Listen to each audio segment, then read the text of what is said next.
बिस्मिल्लाहिर्रहमानिर्रहीम। अस्सलाम वालेकुम। सुबह हुई तो रकीका ने अपना ये ख्वाब कुरैश से बयान किया। उन्होंने इन निशानियों को तलाश किया तो सबकी सब निशानियां इन्हें अब्दुल मुत्तलिब में मिल गईं।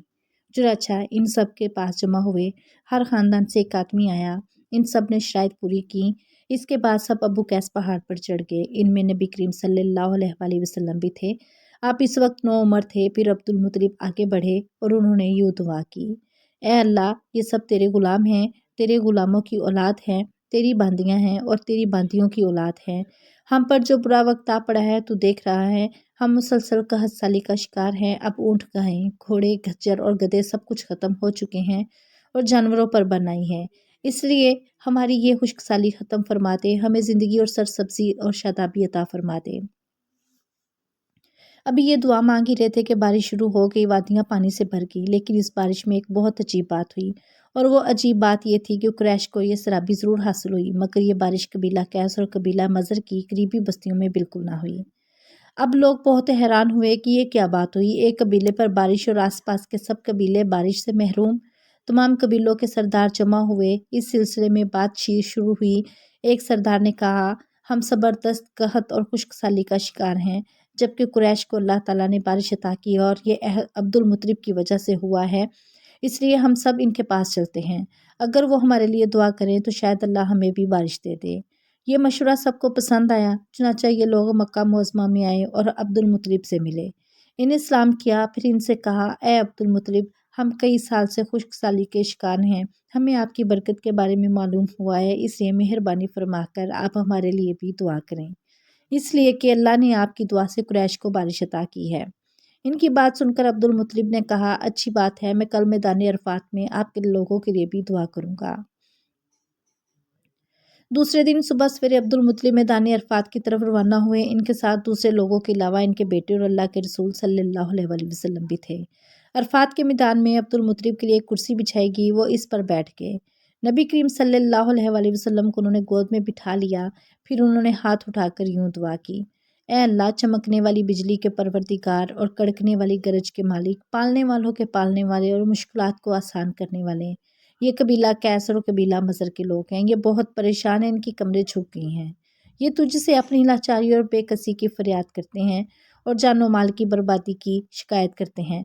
बस ए अल्लाह, इनके लिए खूब बरसने वाले बादल भेज दे और आसमान से इनके लिए रहमत अता फरमा, ताकि इनकी ज़मीनें सरसब्ज हो जाएं और इनकी तकालीफ दूर हो जाएं। अब्दुल मुत्तलिब अभी ये दुआ कर ही रहे थे कि एक स्याह बादल उठा, अब्दुल मुत्तलिब की तरफ आया और इसके बाद इसका रुख कबीला कैस और बनु मसर की बस्तियों की तरफ हो गया। ये देखकर अब्दुल मुत्तलिब ने कहा, ए ग्रोह कुरैश और मज़र, जाओ, तुम्हें सराबी हासिल हो। चनाचा ये लोग जब अपनी बस्तियों में पहुंचे तो वहां बारिश हो चुकी थी। आप 7 साल के हो चुके थे कि आपकी आंखें दुखने को आ गईं। मक्का में आंखों का इलाज कराया गया, लेकिन अफाका न हुआ। अब्दुल मुत्तलिब से किसी ने कहा, आकाश के बाजार में एक राहब रहता है, वो आंखों की तकालीफ का इलाज करता है। अब्दुल मुत्तलिब आपको इसके पास लेके, इसकी इबादत गाह का दरवाज़ा बंद था। उन्होंने इसे आवाज़ दी। राहब ने कोई जवाब ना दिया। अचानक इबादत गाह में शदीद ज़लज़ला आया। राहब डर गया कि कहीं इबादत खाना इसके ऊपर ना गिर पड़े, इसलिए एकदम बाहर निकल आया। अब इसने आपको देखा तो चौंक उठा। इसने कहा, ए अब्दुल मुत्तलिब, ये लड़का इस उम्मत का नबी है। अगर मैं बाहर ना निकल आता तो ये इबादत गाह ज़रूर मुझ पर गिर पड़ती। इस लड़के को फ़ौरन वापस ले जाओ और इसकी हिफाजत करो, कहीं यहूदियों या ईसाइयों में से कोई इसे कत्ल ना कर दे। फिर इसने कहा, और रही बात इनकी आंखों की, तो आंखों की दुआ तो खुद इनके पास मौजूद है। अब्दुल मुत्तलिब ये सुनकर हैरान हुए और बोले, इनके अपने पास है? मैं समझा नहीं। हाँ, इनका लुआब दहन इनकी आंखों में लगाएं। इन्हीं ने ऐसा ही किया, आंखें फ़ौरन ठीक हो गई। पुरानी आसमानी किताबों में आपकी बहुत सी निशानियां लिखी हुई थीं। इसकी तफसील बहुत दिलचस्प है। यमन में एक कबीला हुमैर था। वहाँ एक शख्स सैफ बन यज़न था। वो सैफ हमीरी कहलाता था। किसी ज़माने में इसके बाप दादा इस मुल्क पर हुकूमत करते थे, लेकिन फिर हबशियों ने यमन पर हमला किया और इस पर कब्ज़ा कर लिया। वहाँ हबशियों की हुकूमत हो गई। 70 साल तक यमन हबशियों के कब्ज़े में रहा। जब ये सैफ बड़ा हुआ तो इसके अंदर अपने बाप दादा का मुल्क आज़ाद कराने की उमंग पैदा हुई। चुनांचे इसने एक फ़ौज तैयार की। इस फ़ौज के ज़रिए हबशियों पर हमला किया और इन्हें यमन से भगा दिया। اس طرح وہ باپ دادا کے ملک کو آزاد کرانے میں کامیاب ہو گیا، وہاں کا بادشاہ بن گیا۔ یہ یمن عرب کا علاقہ تھا۔ جب اس پر حبشیوں نے قبضہ کیا تھا تو عربوں کو بہت افسوس ہوا۔ 70 سال بعد جب یمن کے لوگوں نے حبشیوں کو نکال باہر کیا تو عربوں کو بہت خوشی ہوئی۔ ان کی خوشی کی ایک وجہ تو یہ تھی کہ انہیں حبشیوں نے ابرہہ کے ساتھ مکہ پر چڑھائی کی تھی۔ چاروں طرف سے عربوں کے وفد سیف کو مبارکباد دینے کے لیے آنے لگے۔ قریش کا بھی ایک وفد مبارک دینے کے لیے گیا۔ اس وفد کے سردار عبد المطلب تھے۔ یہ وفد جب یمن پہنچا تو سیف اپنے محل میں تھا۔ اس کے سر پر تاج تھا، سامنے تلوار رکھی تھی اور حمیری سردار اس کے دائیں بائیں بیٹھے تھے۔ سیف کو قریش کے وفد کی آمد کے بارے میں بتایا گیا۔ اسے یہ بھی بتایا گیا کہ یہ لوگ کس رتبے کے ہیں۔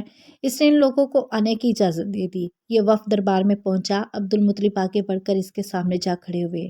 انہوں نے بات کرنے کی اجازت چاہی۔ سیف نے کہا، اگر تم بادشاہوں کے سامنے بولنے کے آداب سے واقف ہو تو ہماری طرف سے اجازت ہے۔